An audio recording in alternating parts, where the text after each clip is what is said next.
ತನುವು ನಿನ್ನದು ಮನವು ನಿನ್ನದು, ತನುವು ನಿನ್ನದು ಮನವು ನಿನ್ನದು, ಎನ್ನ ಜೀವನ ಧನವು ನಿನ್ನದು.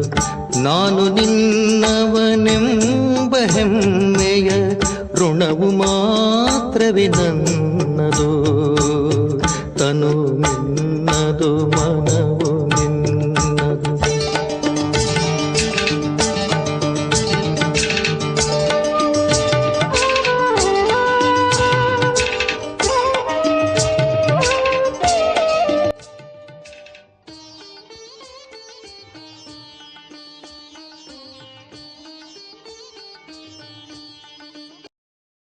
ಓಂ ಶಾಂತಿ. ದಿನಾಂಕ 2-3-2026 ಪ್ರಾತಃ ಮುರಳಿ. ಬಾಪ್ದಾದ ಮಧುಬನ. ಮಧುರ ಮಕ್ಕಳೇ, ನೆನಪಿನಲ್ಲಿದ್ದು ಅನ್ಯರಿಗೂ ನೆನಪಿನ ಅಭ್ಯಾಸ ಮಾಡಿಸಿ. ಯೋಗ ಮಾಡಿಸುವವರ ಬುದ್ಧಿಯೋಗ ಅಲ್ಲಿ ಇಲ್ಲಿ ಅಲೆದಾಡಬಾರದು. ಶಿವ ಭಗವಾನುವಾಚ. ತಂದೆ ಎಲ್ಲ ಮಕ್ಕಳಿಗೆ ಮೊಟ್ಟ ಮೊದಲು ಇಲ್ಲಿ ಕುಳಿತುಕೊಂಡು ಲಕ್ಷ್ಯದಲ್ಲಿ ಸ್ಥಿತರಾಗಲು ದೃಷ್ಟಿಯನ್ನು ಕೊಡ್ತಾರೆ. ಹೇಗೆ ನಾನು ಶಿವತಂದೆಯ ನೆನಪಿನಲ್ಲಿ ಕುಳಿತಿದ್ದೇನೆಯೋ ಹಾಗೆಯೇ ನೀವು ಶಿವತಂದೆಯ ನೆನಪಿನಲ್ಲಿ ಕುಳಿತುಕೊಳ್ಳಿರಿ. ಪ್ರಶ್ನೆ ಉದ್ಭವಿಸುತ್ತದೆ, ಯಾರು ಸಮ್ಮುಖದಲ್ಲಿ ಯೋಗ ಮಾಡಿಸಲು ಕುಳಿತಿದ್ದಾರೆಯೋ ಅವರು ಇಡೀ ಸಮಯ ಶಿವತಂದೆಯ ನೆನಪಿನಲ್ಲಿ ಇರುತ್ತಾರೆಯೇ? ಯಾವುದು ಅನ್ಯರಿಗೆ ಆಕರ್ಷಣೆಯಾಗಬೇಕು. ನೆನಪಿನಲ್ಲಿದ್ದಾಗ ಬಹಳ ಶಾಂತಿಯಲ್ಲಿರ್ತೀರಿ. ಅಶರೀರಿಯಾಗಿ ಶಿವತಂದೆಯ ನೆನಪಿನಲ್ಲಿದ್ದಾಗ ಅನ್ಯರನ್ನು ಶಾಂತಿಯಲ್ಲಿ ತೆಗೆದುಕೊಂಡು ಹೋಗ್ತೀರಿ. ಏಕೆಂದರೆ ಶಿಕ್ಷಕರಾಗಿ ಕುಳಿತುಕೊಳ್ಳುತ್ತೀರಲ್ಲವೇ. ಒಂದು ವೇಳೆ ಶಿಕ್ಷಕರೇ ಸರಿಯಾದ ರೀತಿಯಲ್ಲಿ ನೆನಪಿನಲ್ಲಿ ಇಲ್ಲದಿದ್ದರೆ ಅನ್ಯರೂ ಇರಲು ಸಾಧ್ಯವಿಲ್ಲ. ಮೊದಲು ಈ ಸಂಕಲ್ಪ ಮಾಡಬೇಕು, ನಾನು ಯಾವ ಪ್ರಿಯತಮ ತಂದೆಗೆ ಪ್ರಿಯತಮೆಯಾಗಿದ್ದೇನೆ, ಅವರ ನೆನಪಿನಲ್ಲಿಯೇ ಕುಳಿತಿದ್ದೇನೆಯೇ? ಪ್ರತಿಯೊಬ್ಬರೂ ಈ ರೀತಿ ತಮ್ಮೊಂದಿಗೆ ಕೇಳಿಕೊಳ್ಳಿ. ಒಂದು ವೇಳೆ ಬುದ್ಧಿ ಬೇರೆ ಕಡೆ ಹೊರಟು ಹೋಗ್ತದೆ, ದೇಹಾಭಿಮಾನದಲ್ಲಿ ಬಂದು ಬಿಡ್ತೀರೆಂದರೆ ಅವರು ಸೇವೆಯನ್ನಲ್ಲ ಸೇವಾ ಭಂಗ ಮಾಡಲು ಕುಳಿತಿದ್ದಾರೆಂದರ್ಥ. ಇದು ತಿಳುವಳಿಕೆಯ ಮಾತಲ್ಲವೇ? ಅವರು ಸ್ವಲ್ಪವೂ ಸೇವೆ ಮಾಡಿದಂತಾಗಲಿಲ್ಲ. ಹಾಗೆಯೇ ಕುಳಿತಿದ್ದಾರೆಂದರೆ ನಷ್ಟವನ್ನೇ ಮಾಡಿಕೊಳ್ತಾರೆ. ಶಿಕ್ಷಕರ ಬುದ್ಧಿಯೋಗವೇ ಅಲಿಯುತ್ತಿದ್ದರೆ ಅವರು ಏನು ಸಹಯೋಗ ನೀಡ್ತಾರೆ? ಯಾರು ಶಿಕ್ಷಕರಾಗಿ ಕುಳಿತುಕೊಳ್ಳುವರೋ ಅವರು ತಮ್ಮೊಂದಿಗೆ ಕೇಳಿಕೊಳ್ಳಿ, ನಾನು ಪುಣ್ಯದ ಕಾರ್ಯವನ್ನೇ ಮಾಡುತ್ತಿದ್ದೇನೆಯೇ? ಒಂದು ವೇಳೆ ಪಾಪದ ಕಾರ್ಯ ಮಾಡುತ್ತಿದ್ದರೆ ದುರ್ಗತಿ ಹೊಂದುವರು, ಪದವಿ ಭ್ರಷ್ಟರಾಗುವುದು. ಒಂದು ವೇಳೆ ಅಂಥವರನ್ನು ಗದ್ದುಗೆಯ ಮೇಲೆ ಕೂರಿಸುತ್ತೀರೆಂದರೆ ಅದಕ್ಕೆ ನೀವು ಜವಾಬ್ದಾರರಾಗುವಿರಿ. ಶಿವತಂದೆ ಎಲ್ಲರನ್ನೂ ತಿಳಿದುಕೊಂಡಿದ್ದಾರೆ. ಈ ಬಾಬಾರವರೂ ಸಹ ಎಲ್ಲರ ಸ್ಥಿತಿ ಅರಿತುಕೊಂಡಿದ್ದಾರೆ. ಶಿವತಂದೆ ಹೇಳ್ತಾರೆ, ಇವರು ಶಿಕ್ಷಕರಾಗಿ ಕುಳಿತಿದ್ದಾರೆ ಮತ್ತು ಇವರ ಬುದ್ಧಿಯೋಗ ಅಲಿಯುತ್ತಿರುತ್ತದೆ. ಅಂದ ಮೇಲೆ ಇವರು ಅನ್ಯರಿಗೇನು ಸಹಯೋಗ ನೀಡ್ತಾರೆ? ನೀವು ಬ್ರಾಹ್ಮಣ ಮಕ್ಕಳು ಶಿವತಂದೆಯ ಮಕ್ಕಳಾಗಿ ಅವರಿಂದ ಆಸ್ತಿ ಪಡೆಯಲು ನಿಮಿತ್ತರಾಗಿದ್ದೀರಿ. ತಂದೆ ತಿಳಿಸ್ತಾರೆ, ಹೇ ಆತ್ಮರೇ, ನನ್ನೊಬ್ಬನನ್ನೇ ನೆನಪು ಮಾಡಿ. ಶಿಕ್ಷಕರಾಗಿ ಕುಳಿತುಕೊಳ್ತೀರೆಂದರೆ ಇನ್ನೂ ಚೆನ್ನಾಗಿ ಆ ಸ್ಥಿತಿಯಲ್ಲಿ ಕುಳಿತುಕೊಳ್ಳಿ. ವಾಸ್ತವದಲ್ಲಿ ಪ್ರತಿಯೊಬ್ಬರೂ ತಂದೆಯ ನೆನಪು ಮಾಡಬೇಕಾಗಿದೆ. ವಿದ್ಯಾರ್ಥಿ ತನ್ನ ಸ್ಥಿತಿಯನ್ನು ಅರಿತುಕೊಳ್ಳಬಹುದು. ಪ್ರತಿಯೊಬ್ಬರಿಗೆ ತಿಳಿದಿದೆ, ನಾನು ತೇರ್ಗಡೆ ಆಗುತ್ತೇನೆಯೇ ಅಥವಾ ಇಲ್ಲವೇ. ಶಿಕ್ಷಕರೂ ತಿಳಿದುಕೊಂಡಿರ್ತಾರೆ. ಒಂದು ವೇಳೆ ಖಾಸಗಿ ಶಿಕ್ಷಕರನ್ನು ಇಟ್ಟುಕೊಂಡರೆ ಅವರಿಗೂ ತಿಳಿದಿರ್ತದೆ. ಆ ವಿದ್ಯೆಯಲ್ಲಿ ಯಾರಾದರೂ ವಿಶೇಷ ಶಿಕ್ಷಕರನ್ನು ಇಟ್ಟುಕೊಳ್ಳುವುದಾದರೆ ಇಟ್ಟುಕೊಳ್ಳಬಹುದು. ಇಲ್ಲಿ ಒಂದು ವೇಳೆ ಯಾರಾದರೂ ನಮ್ಮನ್ನು ಯೋಗದಲ್ಲಿ ಕೂರಿಸಿ ಎಂದು ಕೇಳಿದರೆ ತಂದೆಯ ಆದೇಶವೇ ಆಗಿದೆ, ಮಕ್ಕಳೇ, ನನ್ನೊಬ್ಬನನ್ನೇ ನೆನಪು ಮಾಡಿ. ನೀವು ಪ್ರಿಯತಮೆಯರಾಗಿದ್ದೀರಿ. ನಡೆಯುತ್ತಾ ತಿರುಗಾಡುತ್ತಾ ತಮ್ಮ ಪ್ರಿಯತಮನನ್ನು ನೆನಪು ಮಾಡಿ. ಸನ್ಯಾಸಿಗಳಾದರೆ ಬ್ರಹ್ಮತತ್ವವನ್ನು ನೆನಪು ಮಾಡ್ತಾರೆ. ನಾವು ಹೋಗಿ ಬ್ರಹ್ಮದಲ್ಲಿ ಲೀನವಾಗುತ್ತೇವೆಂದು ತಿಳಿಯುತ್ತಾರೆ. ಯಾರು ಹೆಚ್ಚು ನೆನಪು ಮಾಡುತ್ತಿರುವರೋ ಅವರ ಸ್ಥಿತಿಯೂ ಚೆನ್ನಾಗಿರುವುದು. ಪ್ರತಿಯೊಬ್ಬರಲ್ಲಿಯೂ ಯಾವುದಾದರೊಂದು ವಿಶೇಷತೆಯಂತೂ ಇರುತ್ತದೆಯಲ್ಲವೇ? ನೆನಪಿನ ಯಾತ್ರೆಯಲ್ಲಿರಿ ಎಂದು ಹೇಳ್ತಾರೆ. ಸ್ವಯಂ ಕೂಡ ನೆನಪಿನಲ್ಲಿರಬೇಕಾಗಿದೆ. ತಂದೆಯ ಬಳಿ ಕೆಲವರು ಸತ್ಯವಂತರು, ಇನ್ನೂ ಕೆಲವರು ಅಸತ್ಯವಂತರೂ ಇದ್ದಾರೆ. ಸ್ವಯಂ ನಿರಂತರ ನೆನಪಿನಲ್ಲಿರುವುದು ಬಹಳ ವಿರಳ. ಕೆಲವರಂತೂ ತಂದೆಯೊಂದಿಗೆ ಬಹಳ ಸತ್ಯವಾಗಿರ್ತಾರೆ.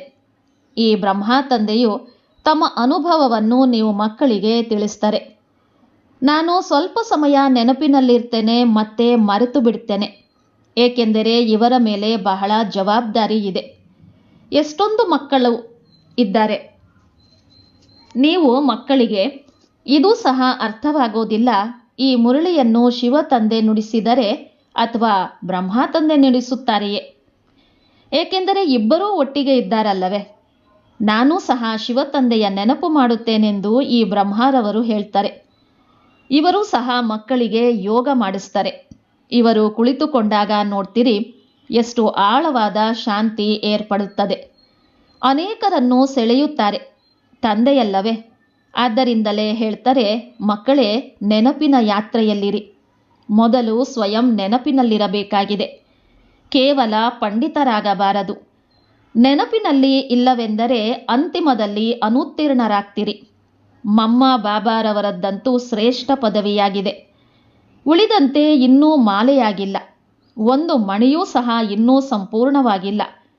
ಮೊದಲು ಮಕ್ಕಳಿಗೆ ಲಿಫ್ಟ್ ಕೊಡೋದಕ್ಕಾಗಿ ಮಾಲೆಯನ್ನು ಮಾಡುತ್ತಿದ್ದರು. ಆದರೆ ತೀಕ್ಷ್ಣವಾಗಿದ್ದವರನ್ನೂ ಸಹ ಮಾಯೆ ಸಮಾಪ್ತಿ ಮಾಡಿತು. ಎಲ್ಲವೂ ಸೇವೆಯ ಮೇಲೆ ಅವಲಂಬಿಸಿದೆ.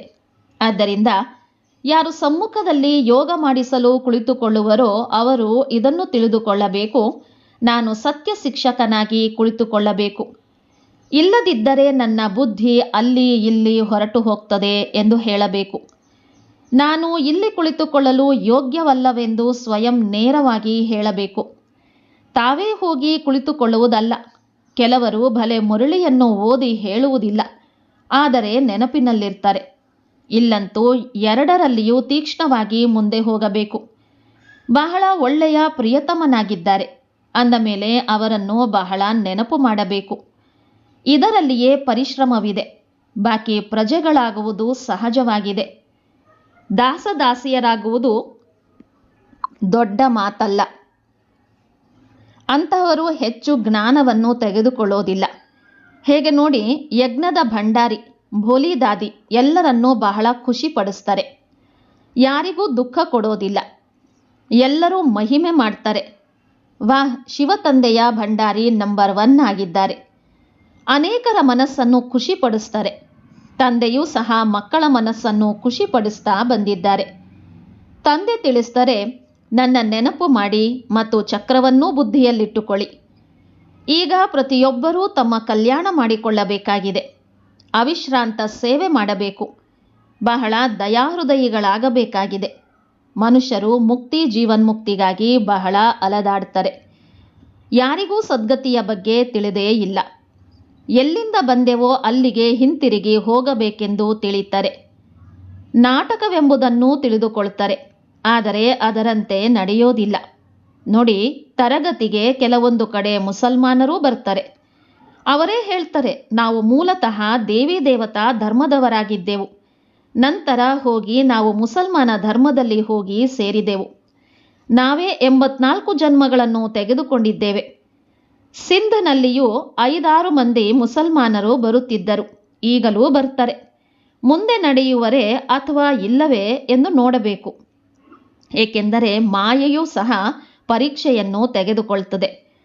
ಕೆಲವರು ಬಲವಾಗಿ ನಿಲ್ಲುತ್ತಾರೆ, ಕೆಲವರು ನಿಲ್ಲೋದಿಲ್ಲ.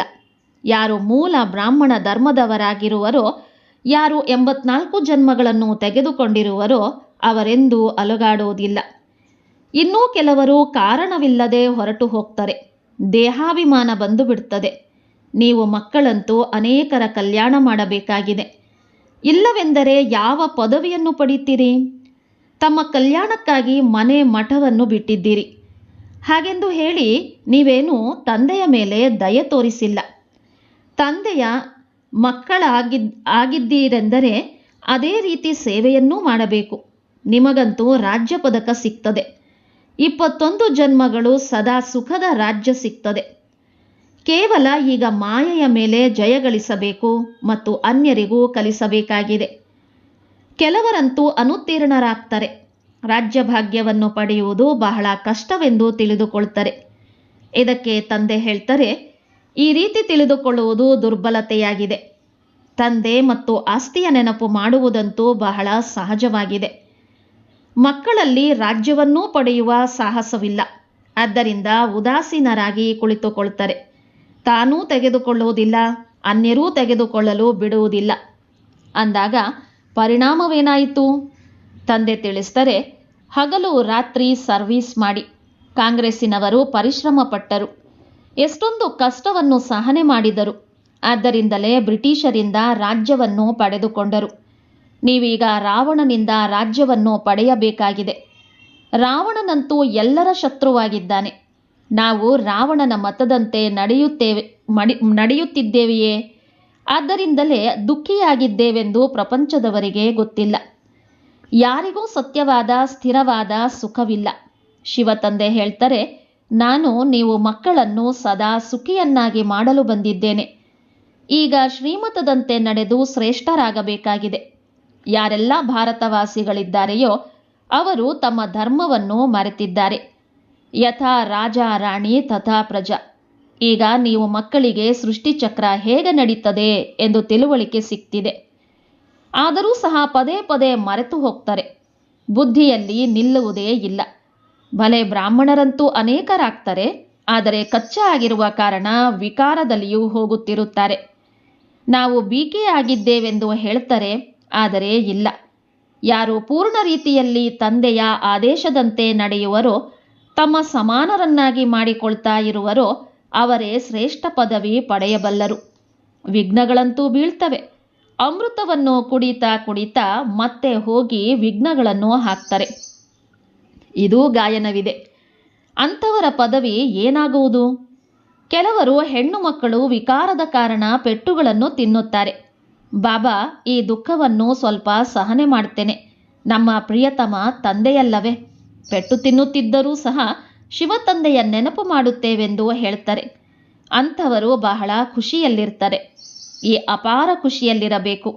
ತಂದೆಯಿಂದ ನಾವು ಆಸ್ತಿಯನ್ನು ತೆಗೆದುಕೊಳ್ಳುತ್ತಿದ್ದೇವೆ. ಅನ್ಯರನ್ನು ನಮ್ಮ ಸಮಾನ ಮಾಡಿಕೊಳ್ತಾ ಇರ್ತೇವೆ.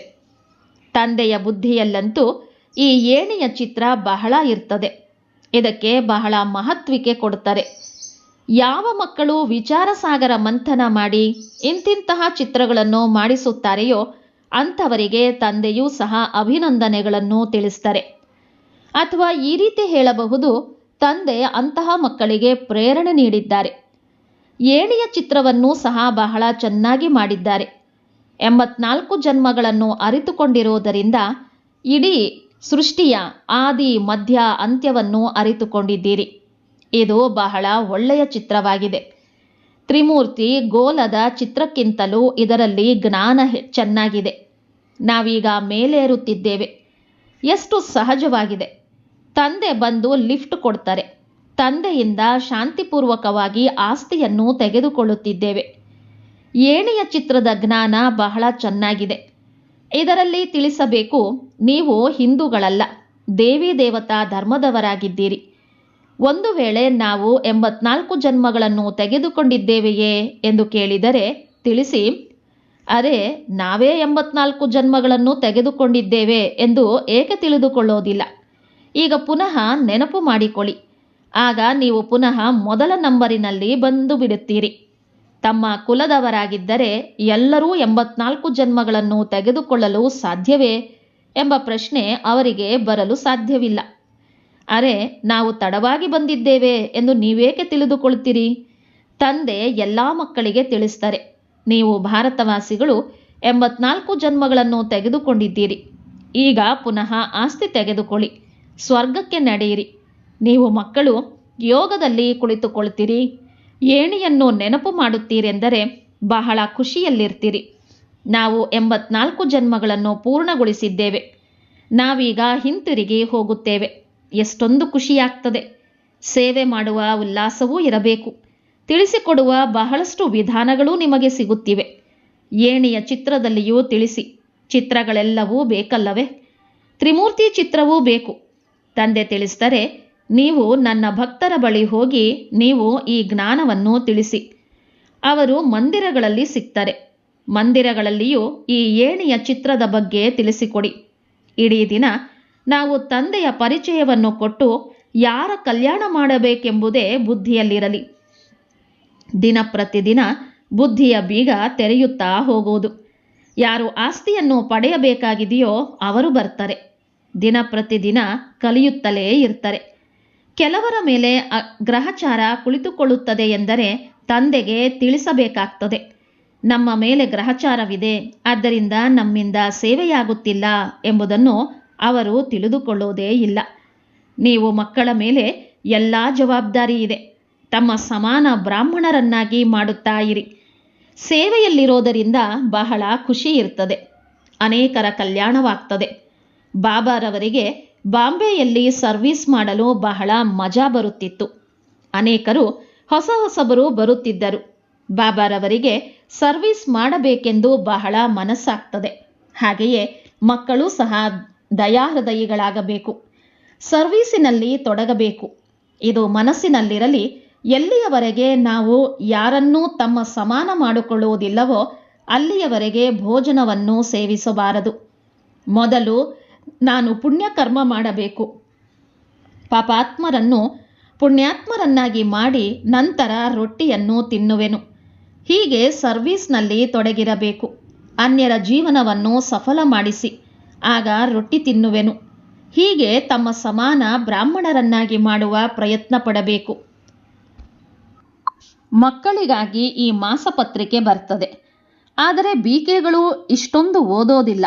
ನಾವೇನು ಓದುವುದು, ಇದು ಹೊರಗಿನವರಿಗಾಗಿ ಎಂದು ತಿಳಿತಾರೆ. ಇದಕ್ಕೆ ತಂದೆ ತಿಳಿಸ್ತಾರೆ, ಶಿಕ್ಷಕರಿಲ್ಲದೆ ಹೊರಗಿನವರಿಗೆ ಏನೂ ಅರ್ಥವಾಗೋದಿಲ್ಲ. ಇದನ್ನು ಓದಿ ರಿಫ್ರೆಶ್ ಆಗಲಿ ಎಂದು. ಇದು ಬ್ರಹ್ಮಕುಮಾರ ಕುಮಾರಿಯರಿಗಾಗಿಯೇ ಇದೆ. ಆದರೆ ಅವರೇ ಓದೋದಿಲ್ಲ. ಎಲ್ಲ ಸೇವಾ ಕೇಂದ್ರಗಳ ಅವರೊಂದಿಗೆ ತಂದೆ ಕೇಳ್ತಾರೆ, ಎಲ್ಲ ಪತ್ರಿಕೆಗಳನ್ನು ಯಾರು ಓದುತ್ತೀರಿ? ಪತ್ರಿಕೆಗಳಿಂದ ಏನು ತಿಳಿದುಕೊಳ್ತೀರಿ? ಎಲ್ಲಿಯವರೆಗೆ ಸರಿಯಾಗಿದೆ? ಪತ್ರಿಕೆಯನ್ನು ಹೊರಡಿಸುವವರಿಗೂ ಸಹ ಉಮಂಗವನ್ನು ತರಿಸಬೇಕು. ತಾವು ಬಹಳ ಒಳ್ಳೆಯ ಪತ್ರಿಕೆಯನ್ನು ಹೊರಡಿಸಿದ್ದೀರಿ, ತಮಗೆ ಧನ್ಯವಾದಗಳನ್ನು ತಿಳಿಸ್ತೇನೆ. ಪರಿಶ್ರಮ ಪಟ್ಟು ಮಾಸಪತ್ರಿಕೆಯನ್ನು ಓದಬೇಕು. ಇದು ಮಕ್ಕಳು ರಿಫ್ರೆಶ್ ಆಗೋದಕ್ಕಾಗಿ ಇದೆ. ಆದರೆ ಮಕ್ಕಳೇ ಓದುವುದಿಲ್ಲ. ಯಾರ ಹೆಸರು ಪ್ರಸಿದ್ಧವಾಗಿದೆಯೋ ಅವರನ್ನು ಬಾಬಾ ಭಾಷಣ ಮಾಡುವುದಕ್ಕಾಗಿ ಇಂಥವರನ್ನು ನಮ್ಮ ಬಳಿ ಕಳುಹಿಸಿ ಎಂದು ನಿಮಂತ್ರಣ ಕೊಡ್ತಾರೆ. ಆಗ ತಂದೆ ತಿಳಿದುಕೊಳ್ತಾರೆ, ಇವರು ತಾನು ಭಾಷಣ ಮಾಡುವುದನ್ನು ಕಲಿತಿಲ್ಲ, ಆದ್ದರಿಂದ ಕಳುಹಿಸಿ ಎಂದು ಕೇಳ್ತಾರೆ. ಅಂದ ಮೇಲೆ ಸೇವಾಧಾರಿಗಳಿಗೆ ಎಷ್ಟೊಂದು ಗೌರವ ಕೊಡಬೇಕು. ಒಳ್ಳೆಯದು. ಮಧುರಾತಿ ಮಧುರ ಅಗಲಿ ಹೋಗಿ ಮರಳಿ ಸಿಕ್ಕಿರುವ ಮಕ್ಕಳ ಪ್ರತಿ ಮಾತಾ ಪಿತಾ ಬಾಪ್ ದಾದಾರವರ ನೆನಪು, ಪ್ರೀತಿ ಹಾಗೂ ಸುಪ್ರಭಾತ. ಆತ್ಮಿಕ ಮಕ್ಕಳಿಗೆ ಆತ್ಮಿಕ ತಂದೆಯ ನಮಸ್ತೆ. ಆತ್ಮಿಕ ಮಕ್ಕಳ ಆತ್ಮಿಕ ತಂದೆಗೆ ನಮಸ್ತೆ, ನಮಸ್ತೆ, ನಮಸ್ತೆ. ಧಾರಣೆಗಾಗಿ ಮುಖ್ಯಾಂಶಗಳು. ರಾಜ್ಯ ಪದಕವನ್ನು ತೆಗೆದುಕೊಳ್ಳಲು ಎಲ್ಲರ ಮನಸ್ಸನ್ನು ಖುಷಿಪಡಿಸಬೇಕು. ಬಹಳ ಬಹಳ ದಯಾಹೃದಯಿಗಳಾಗಿ ತನ್ನ ಮತ್ತು ಸರ್ವರ ಕಲ್ಯಾಣ ಮಾಡಬೇಕಾಗಿದೆ. ಅವಿಶ್ರಾಂತ ಸೇವೆ ಮಾಡಬೇಕಾಗಿದೆ. ದೇಹಾಭಿಮಾನದಲ್ಲಿ ಬಂದು ಸೇವಾಭಂಗ ಮಾಡಬಾರದು. ಸದಾ ಪುಣ್ಯದ ಕರ್ಮವನ್ನೇ ಮಾಡಬೇಕು. ತಮ್ಮ ಸಮಾನ ಬ್ರಾಹ್ಮಣರನ್ನಾಗಿ ಮಾಡುವ ಸೇವೆ ಮಾಡಬೇಕಾಗಿದೆ. ಸೇವಾಧಾರಿಗಳ ಪ್ರತಿ ಗೌರವವನ್ನಿಡಬೇಕಾಗಿದೆ. ವರದಾನ: ಮನನ ಶಕ್ತಿಯ ಮೂಲಕ ವ್ಯರ್ಥದ ಹೊರೆಯನ್ನು ಸಮಾಪ್ತಿ ಮಾಡುವಂತಹ ಸದಾ ಶಕ್ತಿಶಾಲಿ ಭವ. ಆತ್ಮದ ಮೇಲೆ ವ್ಯರ್ಥದ್ದೇ ಹೊರೆ ಇದೆ. ವ್ಯರ್ಥ ಸಂಕಲ್ಪ, ವ್ಯರ್ಥ ನುಡಿ, ವ್ಯರ್ಥ ಕರ್ಮ, ಇದರಿಂದ ಆತ್ಮ ಹೊರೆಯಾಗ್ತದೆ. ಈಗ ಈ ಹೊರೆಯನ್ನು ಸಮಾಪ್ತಿ ಮಾಡಿರಿ. ಸಮಾಪ್ತಿ ಮಾಡೋದಕ್ಕಾಗಿ ಸದಾ ಸೇವೆಯಲ್ಲಿ ವ್ಯಸ್ತರಾಗಿರಿ. ಮನನ ಶಕ್ತಿಯನ್ನು ಹೆಚ್ಚಿಸಿಕೊಳ್ಳಿರಿ. ಮನನ ಶಕ್ತಿಯಿಂದ ಆತ್ಮ ಶಕ್ತಿಶಾಲಿಯಾಗುವುದು. ಹೇಗೆ ಭೋಜನವನ್ನು ಜೀರ್ಣ ಮಾಡಿಕೊಳ್ಳುವುದರಿಂದ ರಕ್ತವಾಗುವುದು, ನಂತರ ಆ ಶಕ್ತಿ ಕೆಲಸ ಮಾಡುತ್ತದೆಯೇ, ಹಾಗೆಯೇ ಮನನ ಮಾಡೋದರಿಂದ ಆತ್ಮದಲ್ಲಿ ಶಕ್ತಿ ಹೆಚ್ಚಾಗುವುದು. ಸುವಾಕ್ಯ: ಯಾರು ತನ್ನ ಸ್ವಭಾವವನ್ನು ಸರಳವನ್ನಾಗಿ ಮಾಡಿಕೊಳ್ಳುತ್ತಾರೆಯೋ ಅವರ ಸಮಯ ವ್ಯರ್ಥವಾಗುವುದಿಲ್ಲ. ಅವ್ಯಕ್ತ ಸೂಚನೆ: ನಿಶ್ಚಯದ ಫೌಂಡೇಶನ್ ಬಲಗೊಳಿಸಿ ಸದಾ ನಿರ್ಭಯ ಮತ್ತು ನಿಶ್ಚಿಂತರಾಗಿರಿ. ಯಾರು ನಿಶ್ಚಯ ಬುದ್ಧಿಯವರಾಗ್ತಾರೆ ಅವರು ನಿಶ್ಚಿಂತರಾಗಿರ್ತಾರೆ. ಅವರು ಯಾವುದೇ ಪ್ರಕಾರದ ಚಿಂತನೆ ಅಥವಾ ಚಿಂತೆ ಇರುವುದಿಲ್ಲ. ಏನಾಯಿತು, ಏಕೆ ಆಯಿತು, ಹೀಗೆ ಆಗುವುದಿಲ್ಲ, ಇದು ವ್ಯರ್ಥ ಚಿಂತನೆಯಾಗಿದೆ. ನಿಶ್ಚಯ ಬುದ್ಧಿ ನಿಶ್ಚಿತ, ಅವರು ಎಂದೂ ವ್ಯರ್ಥ ಚಿಂತನೆ ಮಾಡೋದಿಲ್ಲ. ಸದಾ ಸ್ವಚಿಂತನೆಯಲ್ಲಿರುವವರು ಸ್ವಸ್ಥಿತಿಯಿಂದ ಪರಿಸ್ಥಿತಿಯ ಮೇಲೆ ವಿಜಯ ಪ್ರಾಪ್ತಿ ಮಾಡಿಕೊಳ್ತಾರೆ. ಒಳ್ಳೆಯದು. ಇಂದಿನ ಮುರಳಿಯ ಪ್ರಶ್ನೋತ್ತರ: ಯಾವ ಮಕ್ಕಳ ಮೇಲೆ ಬಹಳ ದೊಡ್ಡ ಜವಾಬ್ದಾರಿ ಇದೆ? ಅವರು ಯಾವ ಮಾತಿನ ಮೇಲೆ ಬಹಳ ಗಮನ ಕೊಡಬೇಕು? ಯಾವ ಮಕ್ಕಳು ನಿಮಿತ್ತ ಶಿಕ್ಷಕರಾಗಿ ಅನ್ಯರಿಗೂ ಯೋಗ ಮಾಡಿಸುತ್ತಾರೆಯೋ ಅವರ ಮೇಲೆ ಬಹಳ ದೊಡ್ಡ ಜವಾಬ್ದಾರಿ ಇದೆ. ಒಂದು ವೇಳೆ ಯೋಗ ಮಾಡಿಸುವ ಸಮಯದಲ್ಲಿ ಬುದ್ಧಿ ಹೊರಗೆ ಅಲದಾಡುತ್ತದೆ ಎಂದರೆ ಅಂಥವರು ಸೇವೆಯ ಬದಲು ಸೇವಾಭಂಗ ಮಾಡ್ತಾರೆ. ಆದ್ದರಿಂದ ಈ ಗಮನವಿರಲಿ, ನನ್ನ ಮೂಲಕ ಪುಣ್ಯದ ಕಾರ್ಯವೇ ಆಗುತ್ತಿರಲಿ. ಒಳ್ಳೆಯದು. ಓಂ ಶಾಂತಿ.